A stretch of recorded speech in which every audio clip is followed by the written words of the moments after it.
And thank you, all the members of this table from the Black Agenda Report. Thank all of you for packing into this room and bearing with us in this heat. It is indeed a pleasure and an honor to be here this afternoon and to be on this this platform. I'm so grateful that Black Agenda Report allowed me to be a part of this, since I'm not as disciplined as my colleagues in terms of their ability to write on a regular basis and get those articles out. I've been somewhat remiss, tardy, and just irresponsible for the last year or so. But I've been doing a few little things, so I give myself a little excuse. The one thing that I'm going to talk about, and I won't be long because we have, I think, made the sufficient points, and we do want to get to a point where we can have some dialogue in this room this afternoon. But the one thing I want to say that I think distinguishes the politics of Black Agenda Report and the politics of the Black Liberation Movement that we're all a part of is the fact that we start from one very simple baseline position. And that is that we have to have in this country revolutionary change. We start from that basic position that we are a captured people, that we are part of a prison house of nations, that we are captive here in a settler colonial state, and that our responsibility is to not only struggle against this particular state, but to be in solidarity, fundamental solidarity, with all oppressed people throughout the entire world. So we start from that position, that we have to have revolutionary change. So we start from that position, then everything else, every other political question, are questions of strategy and tactics, including how we relate to and participate in the electoral process. For many of us, participating in the electoral arena is part of that process of building movement, building popular power. It's part of that process that allows us to engage the people, to transform consciousness. So for us, that is the thrust of the electoral process.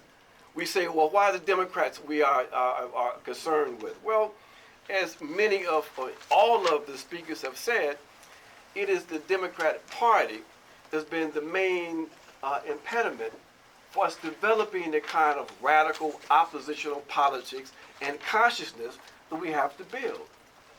We understand where the Republicans come from, and we know that most of the people in our communities understand where the Republicans are coming from and their social base.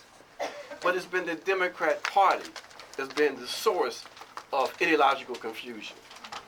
It's been the source of us not being able to move the masses of our people away from pure reformism to the kind of radical politics that was developing in the 1960s and the 1970s.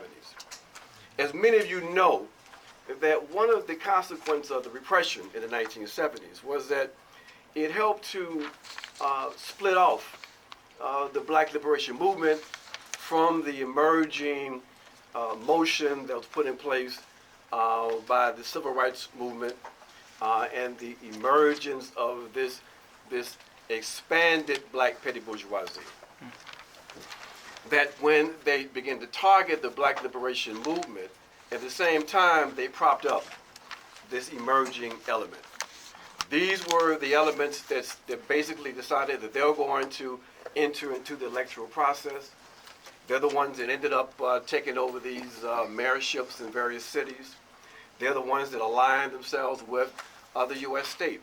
They're the ones that called for direct intervention in Black communities in the 1980s as part of the so-called war on drugs. They're the ones that encouraged Nixon to take up that slogan back in the 70s before that. They're the ones that were the base of the support as the Democratic Party veered even more dramatically to the right in the 1990s.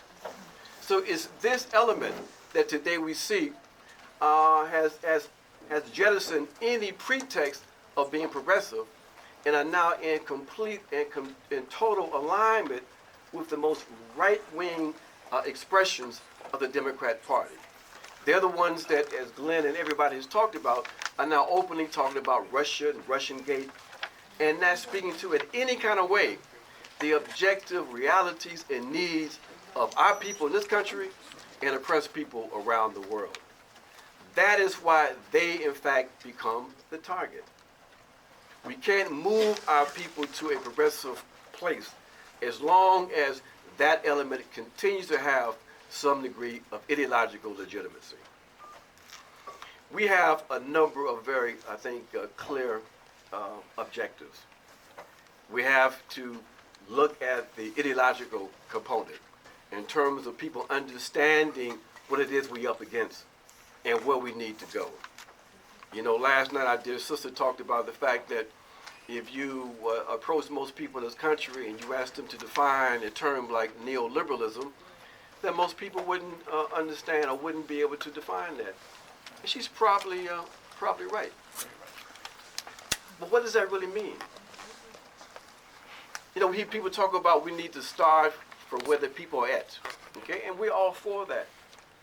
But why is it in 2017, even among progressives in many cases, even among our organizations and our organizational work, we don't have people who can understand and can define what neoliberalism might be or is? When you look at a place, for example, where I spend a lot of my time, in Colombia, for example, I would challenge you just to go up to 10 people and ask them, 10 regular people, and ask them if they can define neoliberalism, and I would bet you at least 6 can. Now, what's the difference? The difference, my friends, is that in those political contexts, people are serious about ideological struggle. They're serious about political education. They understand and believe that people can think for themselves. Okay? And so we don't dumb down materials. We don't talk down the people. We engage in serious political education. Now, my point is that that is exactly what we have not been doing very effectively here in this country. That basically, if we don't have a general understanding of neoliberalism with the impact that it has on all of our lives, then that's a reflection of our own contradictions, in my opinion. Okay? So we have this ideological challenge. We have a political challenge in terms of now we've got to build and have an opportunity to build new and more powerful structures. Okay? With people coming out of their relative stupor after 8 years of being in this fog, we have a chance now to really begin to build new mass movements. We have a programmatic challenge. That is, what is it that we need to begin to focus in on that can really sharpen the contradictions, that can really sharpen the crisis that the bourgeoisie is involved in right now? I say that that one programmatic position, that one political position we should be trying to exploit is the need on the part of the bourgeoisie to use the weapon of war to advance its interests. Now is the time for us to revive a powerful anti-war movement here in this country.